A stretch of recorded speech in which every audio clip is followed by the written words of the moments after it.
Welcome to another episode of the CPGGUYS podcast. Our co-hosts, Sri Rajagopalan and Peter V.S. Bond, explore how brands and retailers engage with consumers online, in-store, and everywhere in between. And now, here are Sri and Peter. Hello and welcome everyone to this episode of the CPGGUYS featuring Peter and Sri. A reminder to all audience that you can find all our content simply by going to the web browser of your choice and typing cpgguys.com. Yes, that easy. And while you're there, Peter and I would love for you to also rate us on our Apple podcast, where you can communicate to us what you think about us and where you want us to go with the show and who you'd like us to interview at tinyurl.com/Apple CPG podcast or ratethispodcast.com/CPGGuys. I also want to remind you, because a lot of you have asked the question of Peter and me in direct messages about e-commerce profitability, that we ran a profit series in the month of October last year, 2020. It was a 5-episode series. And the most important thing that you'll have asked for is it has a pro forma P&L takeaway where you can go look at what are the recommended line items of an e-commerce P&L and what to compare it with from a customer P&L perspective. We also ran an Instagram series in the month of November and December, straightforward, one question, one answer every weekday through those 2 months, and has answers to over 30 commonly seen challenges or opportunities in e-commerce for brands. And now, welcome to my co-host, the loyalty and CRM guru, who's been through IRI, Spins, dunnhumby, and some fondly say is responsible for those 12 feet receipts at CVS. He's the guy that has become my co-host and a friend in this journey. Welcome, Mr. Bond. Sri, you are the AirPods to my iPhone. You are the ink cartridge to my printer. You're the fine Bordeaux to my decanter. We just work well together. Always a pleasure to join you for these sessions. Thank you. Thank you, Peter. We're still waiting for the Sterling Shepherd to my Jones, but we'll wait for next year when the Giants have maybe. Let's get pitchers and catchers showing up first, okay? Few more weeks. Okay. Then we can talk Dodgers and Yankees again. Oh, and yes.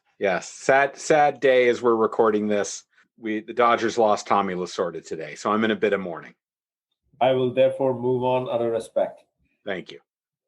A reminder to our audience that the month of January 2021, where we feature this episode, is part of a founder series where we are featuring 6 founders of startups that are already well on their way and on their journey of success in digital, D2C, e-commerce, services, etc.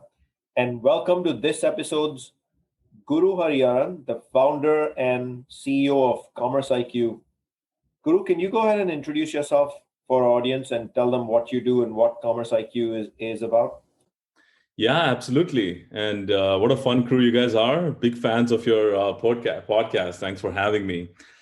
This is Guru. I am the founder CEO of CommerceIQ. We are a modern operating system for brands to win in e-commerce. Just as a background, my background is mostly machine learning and e-commerce. And CommerceIQ has been around for 3 years, and we serve some of the top CPG brands, brand manufacturers in the consumer electronics and hardlines, and also CPG markets. And we've been fast growing. We're based out of Seattle and Bay Area, with opening an office in New York and Bangalore, India.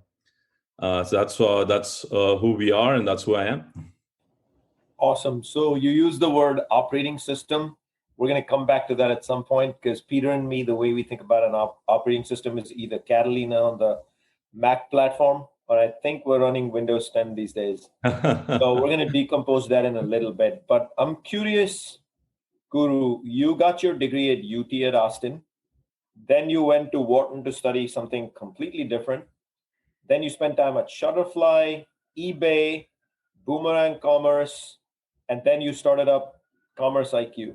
So your journey has been through several well-known brands, let's say, in the digital space.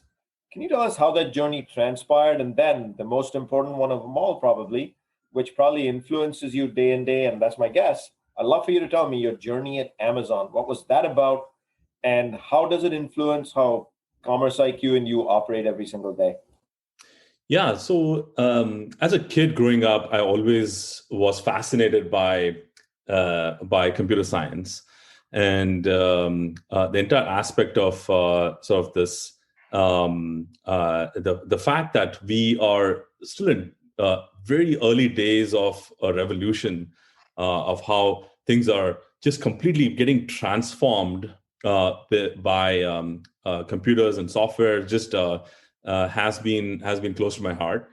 So as a kid, I grew up sort of getting into coding at a very early stage, and just wanted to it was just super fascinating for me. And I sort of moved over to the came over to the US to do a master's at University of Texas. With again a focus on machine learning. By now, I already my fascination in computer science started to focus in machine learning as such. And believe it or not, we coded some of the first humanoid robots back in the day, and we actually put robots on a soccer field to play autonomous soccer, where there'll be robots from Carnegie Mellon competing against robots in Texas, and they were making decisions on the fly on who to pass, how to hit the goal, and stuff like that. And none of that was controlled by humans. And that was really a great start to my career at machine learning. No, you're making me. So these weren't like combat robots with like razors and things, were they? No? Okay.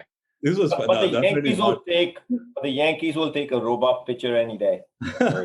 Well, believe it or not, Sri, I think it's the ultimate vision for this. If you get ever interested in this, is that by the year 2050, the vision was to get robots to play against the FIFA World Champions in soccer. And I think they're doing really well. The research has come pretty far along that I think it's going to happen before 2050. We'll see if that happens. But that guru scares me because robots have unlimited endurance.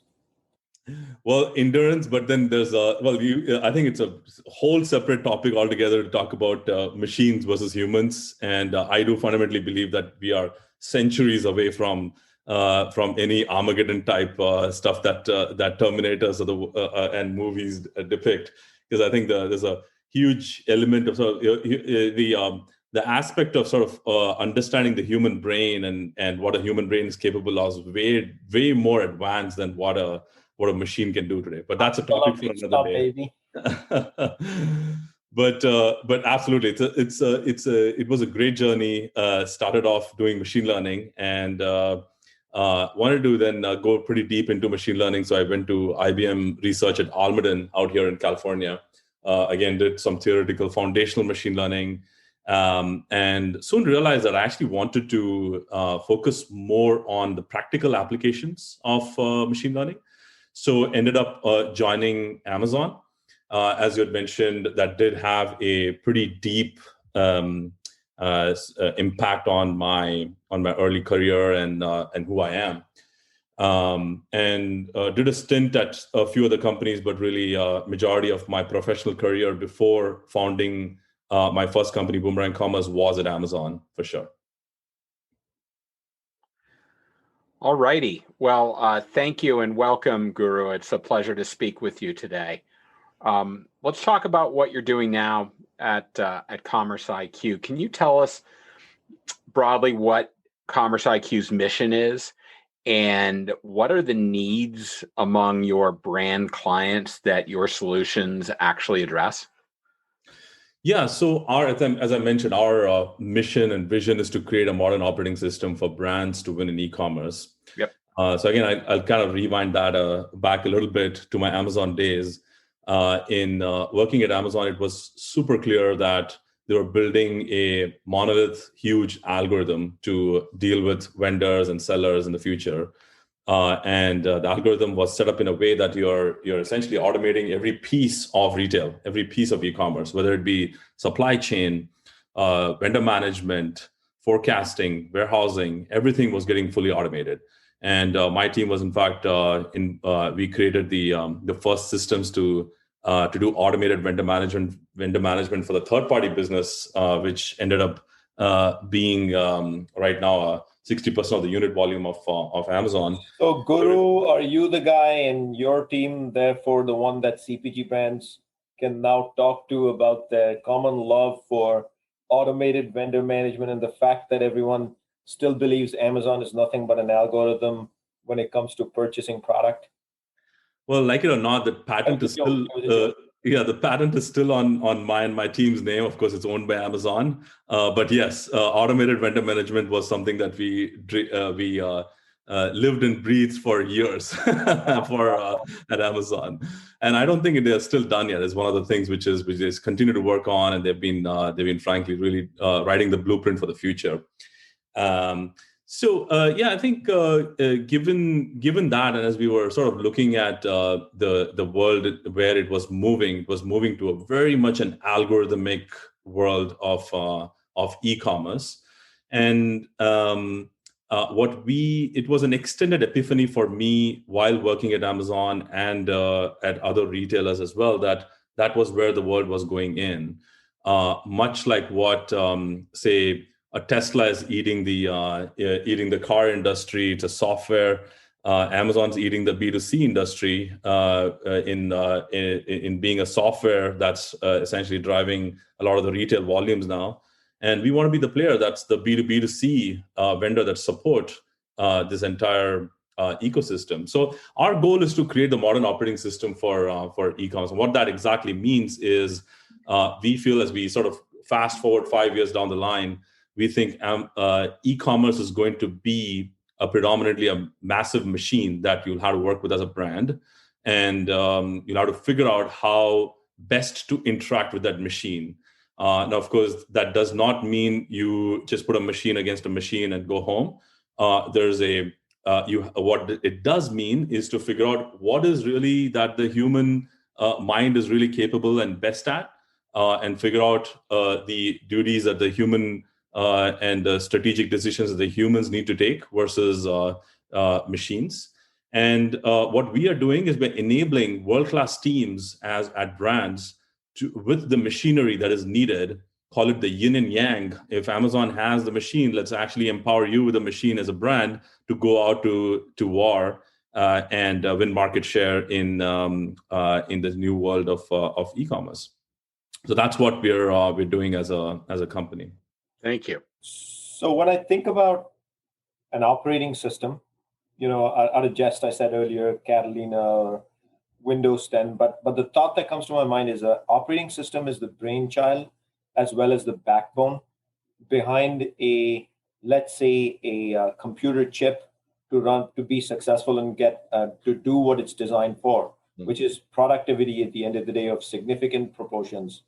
But it also requires a ton of software around it for different applications and productivity. So can you tell us, with this crazy rapid growth we've had in e-commerce and all throughout 2020, largely induced by the pandemic, but a hockey stick curve that's not going backwards anytime soon or will never go backwards, how is CommerceIQ connecting a operating system with software, productivity, etc. for brands and meeting this increased demand for insights, data, and most importantly, a game changer in the industry that has come out of left field with company after company, retailer after retailer announcing that they now have a media company within them. Walgreens was an example of a recent one. How are you keeping pace, and how does the whole operating system concept connect? Yeah, great question, Shri. I think let's maybe double click on the word operating system because it can mean a number of things in a number of contexts. So in this context, what we really mean is that retail or e-commerce is a highly complex and connected system. Let's look at sort of the variety of systems that come into being here. One is from an assortment standpoint, you have to have the right assortment in place. Once you have the right assortment, you need to know which digital shelves you need to compete with. There are millions of digital shelves. When you're selling Pampers at Walmart, there was one. Today, you have tens of thousands, if not more, that you have to, which is different variations of search.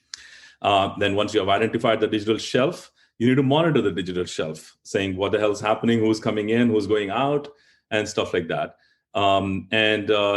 Once somebody reaches you on the digital shelf, let's say you start to create a share of voice, they come to your detail page. Great, now you have to have the right content. Well, guess what? The content used to be static. Now it's dynamic. Even third parties can come in and change your content. You have to better keep up with that. Pricing is again dynamic. It used to be pretty constant before, and promotions are dynamic. Competitors who are coming in and maybe even putting their little ad right under your buy box, that's dynamic. And then once you have nailed all of these, on the back end, you're also having to worry about how to fulfill my demand and stuff like that.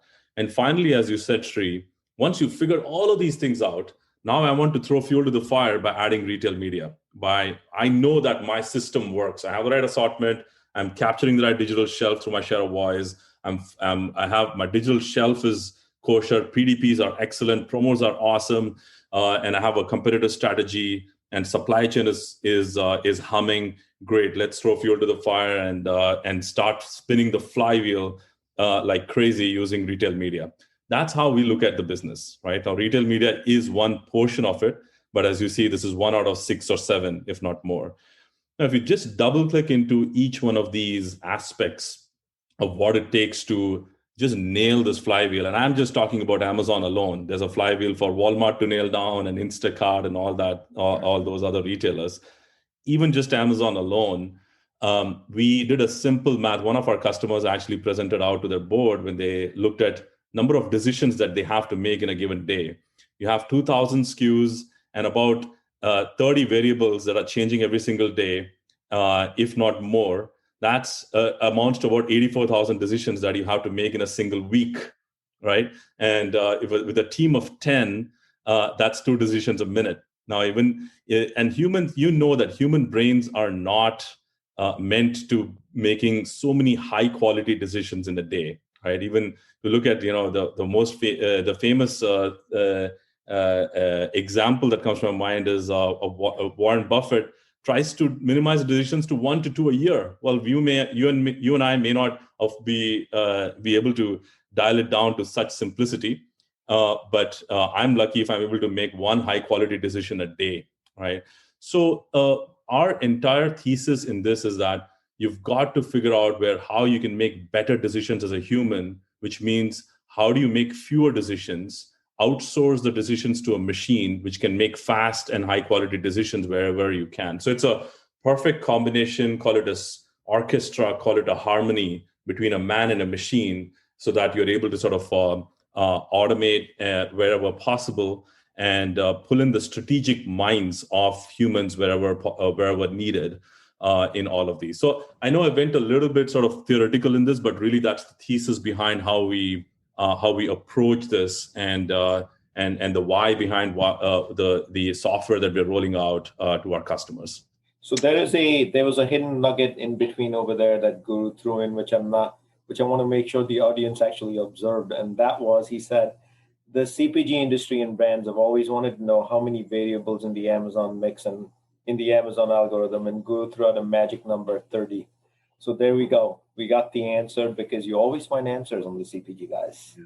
And so I should have asked you earlier, machine learning is the basis of CommerceIQ. And does that mean it is a platform that's exclusively software as a service for self-serve? Or do you guys actually bring an agency service to run the flywheel? Yes, so we have both. Right. So we believe that there's a role of category leadership and insights and the knowledge of the category and the human power and strategic minds of a human, along with technology. In the fullness of time, we would like our customers, and we want to empower our customers to be fully self-sufficient, that they're not depending on us for the human brains and the outsourcing of any of the elements. Now, if you are a if you're a software company, you'd never outsource product management. You never outsource marketing. If you're a CPG company, I would posit that you should not be outsourcing e-commerce. Now, again, but the reality is things are happening very quick, and CPG companies need time to essentially adapt and get ready with all that machinery and human processes and the entire organization that is required to support all the activity that's happening in e-commerce. So what we're seeing is there's a wave that's happening where we are helping our customers right now with the managed services, where we have hired great people who've been either ex-vendor managers or they come from other agencies, and they're helping our customers essentially in the short term deal with and manage this entire ad dollars or even other aspects of e-commerce.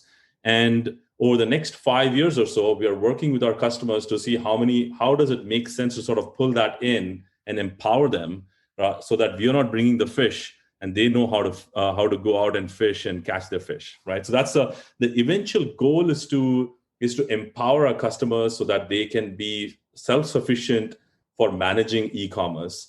But in the short and medium term, we are helping them with variety of aspects in sort of helping them with managed services. And we'll go as long as it's needed. If it's a journey of 5 years, great. If it's a journey of 10 years, that's fine. We're ready to help our customers. Great. Guru, for our audience, I'd like to make sure that they have a more detailed understanding of the solutions you offer.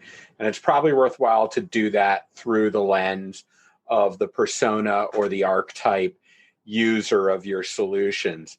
How are people using your tools? What are the kind of roles on a brand that would use it? And maybe there's a case study in particular that you've developed, maybe it's mass, that you can share with our audience to kind of illustrate what we're talking about. Absolutely. So let's maybe just go back to that 84,000 decisions that I was talking about. Yep. In a given company, let's even start with just simplistically looking at 3 organizations that touch e-commerce. One is the sales organization, which owns the P&L and the number.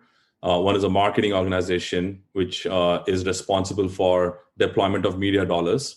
And one is a supply chain organization which is there to fulfill the demand that's coming in. Now, of course, I'm not talking about the organization and all that. There are different ways you could structure the org and all that. But these are starting at least three personas that come in. So the situation here is that it's not just that these teams need to make 84,000 decisions on a given day. But the practical issue is also that they are siloed, right? So the decisions that are being made in supply chain are siloed from the sales team, which is siloed from the advertising team. And the problem here is, if we dig in, is that you don't have a single source of truth right now, which connects media with manufacturing capacity and inventory issues with price wars or promotions. These are all sitting in separate siloed data systems. Just to take a quick deviation, the holy grail and a huge reason of success for Amazon was that they figured out the single source of truth from the beginning. It was my job, as working there for 6 years, every single day and every single week, it was my responsibility as a manager of my organization to make sure my data is going into the centralized repository and data warehouse. If it doesn't happen, it's a severity 2 ticket that's cut on me, and I need to drop everything and fix that first. It is so important to have a single source of truth, and I cannot overemphasize on that one. So it all starts with getting a single source of truth, which sounds like a trite, but it is super critical and is a foundation of everything.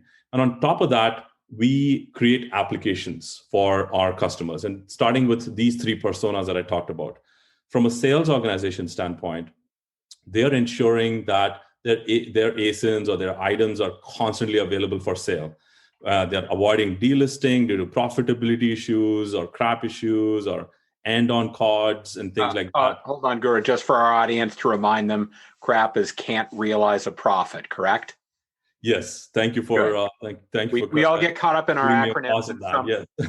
new listeners to our podcast jump in; they may not be familiar with it, so we love to remind everybody what the acronyms that we throw around in our business mean. It's a nice play on word. Yes, it stands for cannot realize a profit, which is essentially delisting if you go below the profitability threshold that Amazon sets for you. Yeah. So we ensure that your items are always available. If there are any of these issues that are happening, we immediately catch it within hours and not wait for the next WBR that's happening. We go out and our robots are filing tickets and workflows inside of the retailer, whether it be Amazon or other retailers, and get it reinstated, right? Another thing would be auditing content issues. Third parties can come in and muck around with your content. Well, guess what? It is all available on the web. We are always scraping and crawling, making sure it's kosher. If something's busted, we go back and correct it. Do you have the right coupons and promos? Is there a price war that's happening? If Amazon went on a price war with Walmart, and you still have a bunch of advertising going to it, well, guess what? You're actually accelerating your crap out situation, your delist situation. Well, can we stop that? Or can we reverse the price war by starting an internal workflow within your Walmart and Amazon teams to correct that? Third parties are a big issues. You lose your buy box. You may be sitting on tens of thousands of units in inventory. Well, guess what? A third party can come in, buy an item from a Fry's or a grocery outlet, put it on Amazon.com and have a lower price, and they could win your buy box. Can we get that delisted? So things like that. We help the sales team sort of figure that out. And Peter, over the last in the holiday season, there's about 10 million automations that we did across our customer base to correct and get their digital shelf kosher, right? So that's sort of one of three areas that we help our customers with. The second of three areas is advertising, which is can I auto shift the spend to go beyond return on ad spend and really track the true share of voice across tens of thousands of aisles that we talked about and adjust the advertising spend intraday and make sure that it is coordinated with your sales and supply chain, and call it retail aware advertising, that you essentially are able to do that. One of the examples that comes to my mind was this Prime Day. One of our customers, we noticed, our software noticed that their competitor went out of stock on an item that they were promoting, and our customer was not promoting that. We immediately caught that, and we went out. The machine upped the bid on it, and within the next 4 hours, we sold out $85,000 of inventory with just $6,000 of incremental investment on it. So things like that, and leave alone the customers that we drove and the incremental customers that we drove to buying this high repeat purchase category and product in the category and stuff. So that's sort of the marketing persona that we help in truly hitting their ROAS and share of voice goals. And finally, we've also launched a product for the supply chain team for sales forecasting and demand planning, where we help them really predict the true demand of a particular product. And especially given that a lot of the forecasting is based on trailing demand, it's very noisy these days, given the ups and downs because of COVID related demand that happened. So we are essentially figuring out the true demand of a product and also giving localized views into that so that they are able to fulfill the inventory in a fast and rapid manner. So these are the three sort of personas that we're currently working with. And of course, we also work with their manager, which is prioritizing your team's time. On if I have certain amount of time to dedicate to make sure that my train's on track, where should I spend my time on? What are my biggest exceptions? What are the biggest losses that I'm having, or what are the biggest opportunities that I have against my competition? So we also help the sales manager or the director to essentially manage their sales team in a or their entire sales, marketing, and operations team in a much more effective manner. Usually the CPG guys are not this quiet. So this is going to go one of two ways. And Peter, you're going to tell us which one it is. One, we have no idea what he's talking about. Two, we're really enjoying what he's saying. And I'm like, I wish I had popcorn. I'd be sitting here eating this, because this is gold for us. And here's why, Guru. We built this podcast to be educational. So when you start breaking it down and putting it into real world terms of day to day, this is how we can help you. That's when they really start to understand how they can apply this to their businesses and get excited. So thank you for that. This is great. So my next one, Guru, is a 3-part question. So I'm going to treat it as A, B, and C, and hopefully you can answer it as A, B, and C so we don't miss out. The first one is advertising is a managed service, correct? And if so, are you focusing your advertising exclusively on retail media, which is like the Walmart.com and the AMG, WMG, things of that nature, Roundel, or are you also focus on the Google aspect, which is a completely different ballgame, more D2C oriented? And what platforms do you guys actually cover? Yeah, so from an advertising standpoint, we have two modes of working with our customers. One is a self-service and the other is managed service. From a self-service standpoint, if you have a team that's internal that you want to deploy, you can use our software and go to town and sort of do your strategies, and it comes with a pre-built library of strategies that work out the gate and stuff like that. And what our customers have also told us that the software also adapts to their current strategies or the campaigns that I've already created. So you don't need to necessarily go out and sort of recreate the campaigns and things of that nature. Truly, the value comes from the fact that we are more real time, more connected, right? And the campaigns can be your campaigns, and you can keep evolving over time. But we are seeing a big pull from the market for the managed service. The reason is probably that the industry is still sort of going through, companies are still going through that two-phase process of first going from maybe an agency of record doing it to an Amazon specialized agency now sort of starting to take it, or a retail media agency taking it up. And then hopefully... Remember, Guru, salespeople, which is where primarily e-commerce sits these days and has been for like a decade, the word single price auction and see how to optimize a CPC from $3.14 to $2.89 is not in the vocabulary. But on the other end, if you want to optimize your chargebacks or your trade deductions, they can do it in their sleep. And I think that's a large part of the reason why a managed service is the way to go for now. Totally. You're absolutely right, Sri. I think that it does require a new muscle to be built, and it doesn't come overnight. You're absolutely right. I think, but the point is, you could see how potentially over a 3 to 4 year period, either you train internally or you hire and you start to build that muscle out. I do think that's the right way to go for CPGs, but may not be a 2020 problem or 2021 problem. So today we support, from a managed services standpoint, we support all retail media. We take a fundamental stance that the retail aspect of it, which is bottom of funnel, where the purchases are happening, there you need to have a best-in-class and focused effort and initiative on it.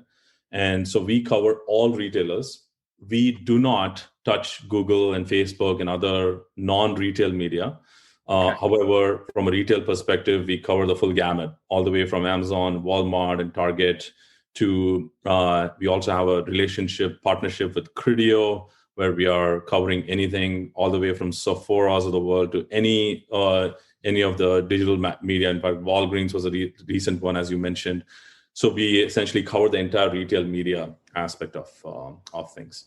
The beauty in this is... Fair to say then that it's a retail media management optimization ecosystem.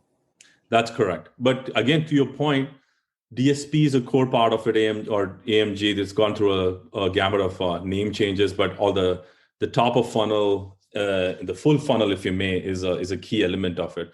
What we do is, because we are a managed service, and many of our folks who are managing this actually come from agencies like, say, a WPP or even recently we had folks join in from Kantar.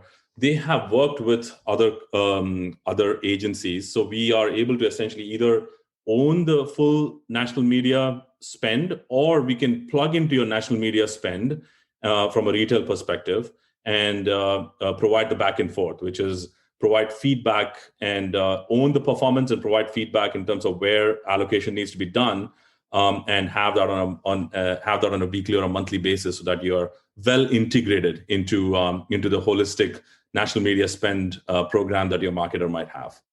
Which kind of leads to the obvious question: who uses this? Who uses the platform on the retail media side? Agencies, because classically I think of agencies as they do the entire media buying, but it's done to manage a mix and to be able to deliver productivity via a check back to typically the region or the commercial team once a quarter to meet the quarterly goals.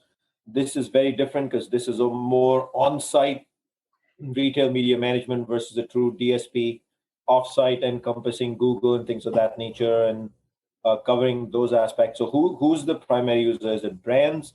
Take the managed service alone, but for self-service, is it brands or agencies? Yeah, so we have taken a stance, Sri, that we are not selling to agencies. We have to if you're let's say we work with a company X.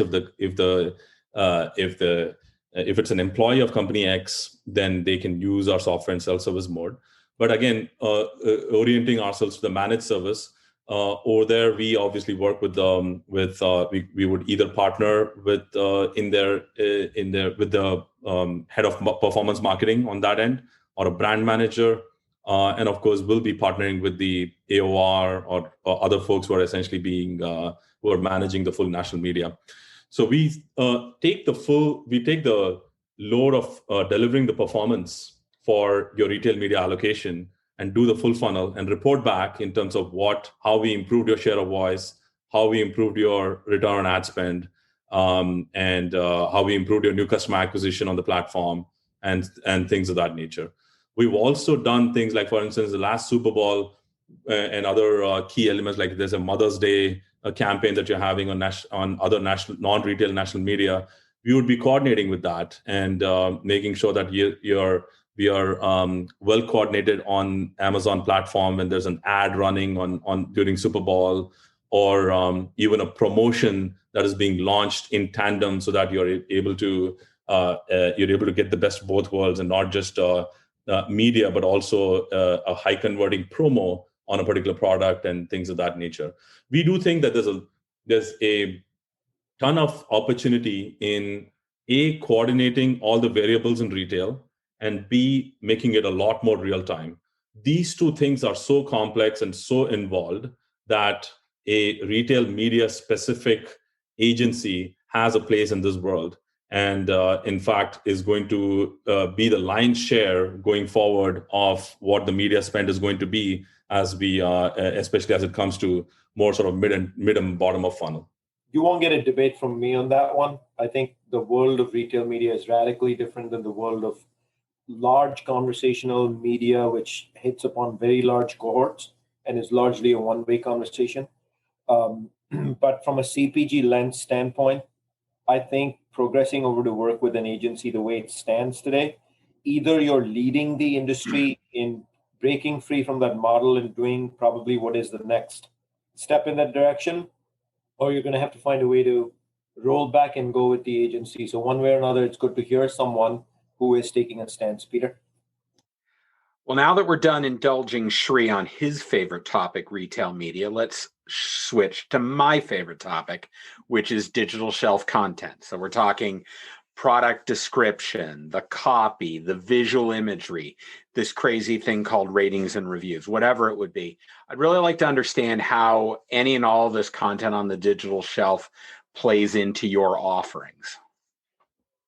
Yes. So, Peter, that's content is obviously a very key element of it. And when you're driving traffic and you have your customers' eyeballs, shoppers' eyeballs coming onto your page, what is the title that you have? What bullets do you have?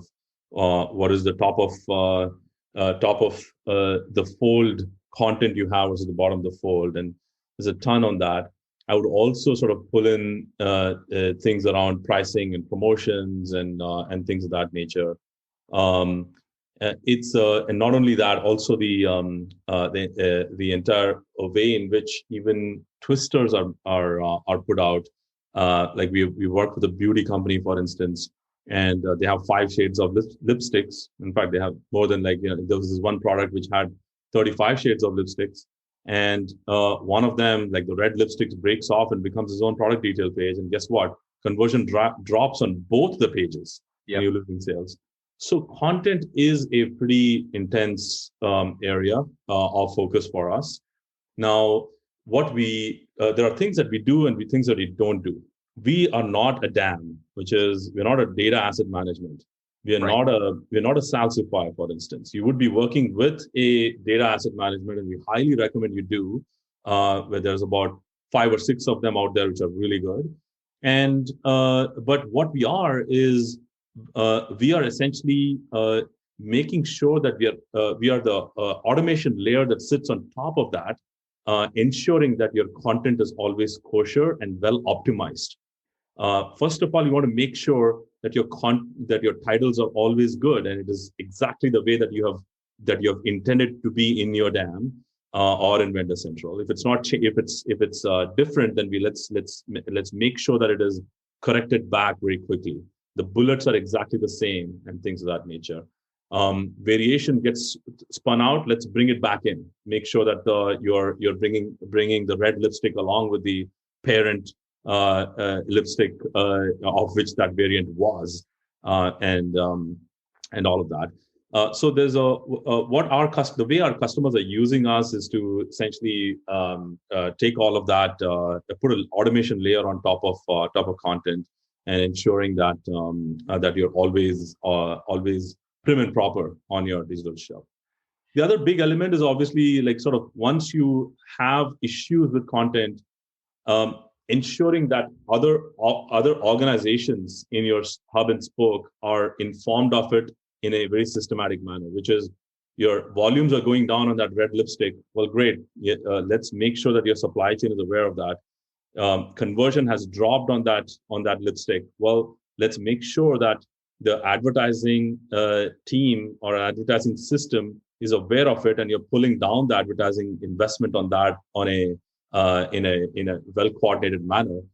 Some of these cases, even the human may not be even involved. It's just the conversion went down. It simply kicks a dependency out to the advertising to just take some dollars down and put it somewhere else where the conversion just went back up, for instance. So it's this entire sort of real-time nature of coordinating all the variables is how I would say content sort of fits in very well into the software.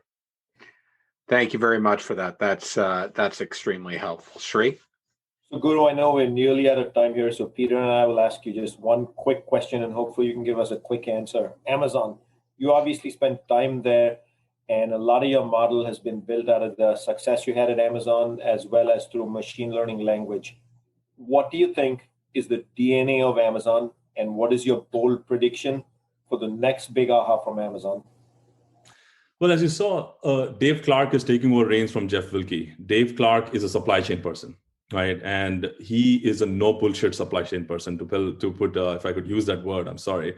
And it's a clear sign that Amazon wants to get your supply chain right.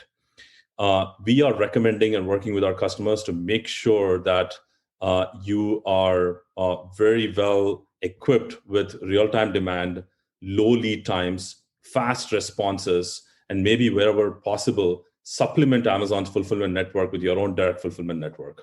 And for which you got to sort of have both the prowess to do it and also the technology know-how to be able to forecast and make sure that the systems are ready from that.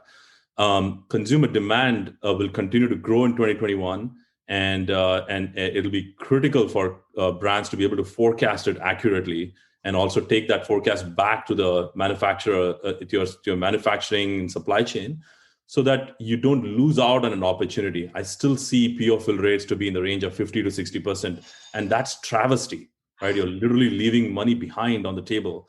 Imagine you can just literally double your Amazon P&L by just fulfilling the products that you're, or the POs that you're getting. Conversation for another day. I can go on for about an hour. Why in the pecking order of supply chain prioritization, why Amazon's almost damn near the bottom. I think it's a very difficult topic, and Sri, frankly, we are not seeing an owner for that in this, because it's too quote unquote small of a problem for the VP of supply chain, and the e-commerce VP does not potentially have the have the P&L to be able to buy and procure and do something about it. So it is an internal problem that I think some of the best in class CPGs are already solving, and I highly recommend that CPGs take a deep look at how you're solving supply chain, both from a technology standpoint, but also from an organization standpoint. Thank you. Next is full funnel marketing will be a big one, and we already saw the acquisition a couple of days ago with some of the video and podcast driven media that's going to be made available. Full funnel marketing is going to be a big one. And thirdly, profitability. And I love the 5-part series that you did on profitability. I could not stress more on the importance of that. And you can go I'm sure Sri and Peter, you guys have content for 5 more of those podcasts. And I think I would just sum it up saying supply chain, full funnel marketing, and profitability are going to be areas that Amazon's going to push a lot.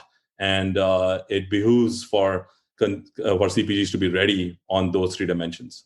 Peter, one last quick one. Oh, yeah, Sri. I'd sure love your view on e-commerce. Does the upper funnel matter more? And this whole digital revolution, is it really all about customer acquisition? I would posit that it's both. I think it's a fully integrated way. I think in the old school, in when you're operating in brick and mortar, we've very conveniently separated out above the funnel, above the line marketing with shopper marketing. Well, we're trying to do that and fit old school models into e-commerce. Unfortunately, it doesn't work.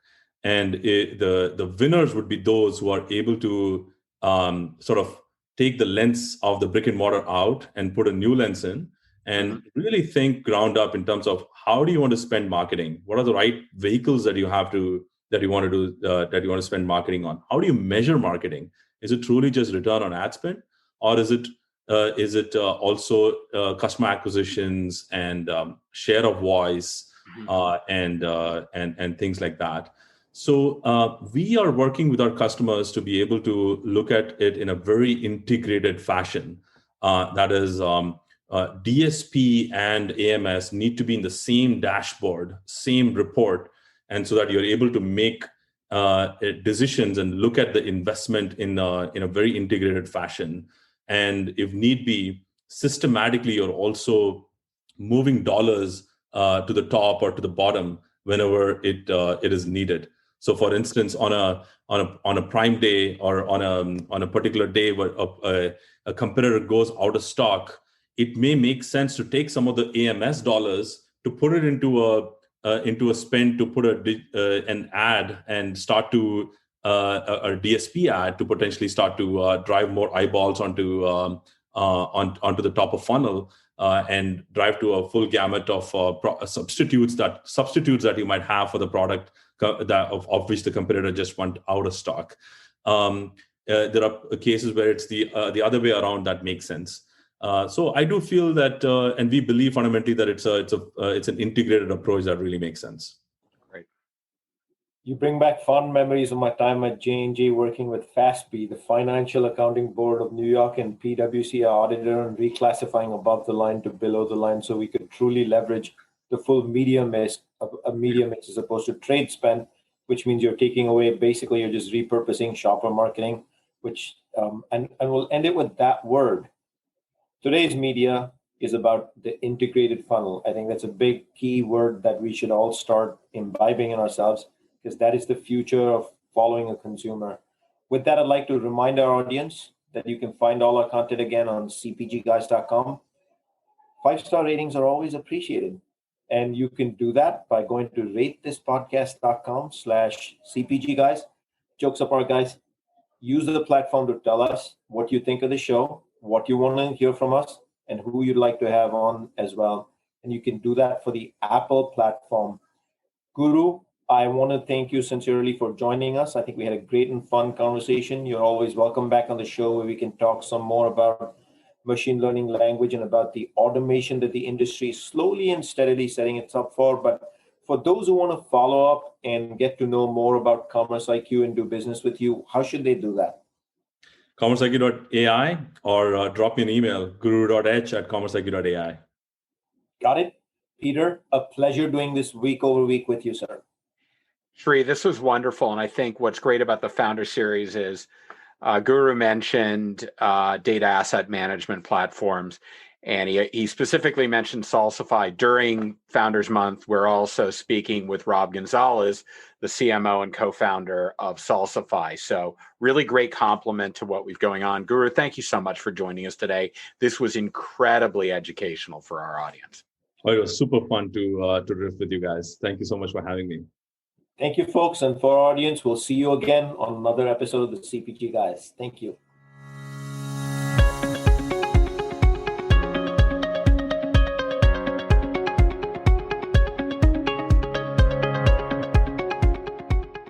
The content in this podcast episode is provided for general informational purposes only. By listening to our episode, you understand that no information contained in this episode should be construed as advice from CPGGUYS LLC or the individual author, hosts, or guests, nor is it intended to be a substitute for research on any subject matter. Reference to any specific product or entity does not constitute an endorsement or recommendation by CPGGUYS LLC. The views expressed by guests are their own, and their appearance on the program does not imply an endorsement of them or any entity they represent. The views expressed by CPGGUYS LLC do not represent the views of their employers or the entity they represent. CPGGUYS LLC expressly disclaims any and all liability or responsibility for any direct, indirect, incidental, special, consequential, or other damages arising out of any individual's use of, reference to, or inability to use this podcast or the information we present in this podcast.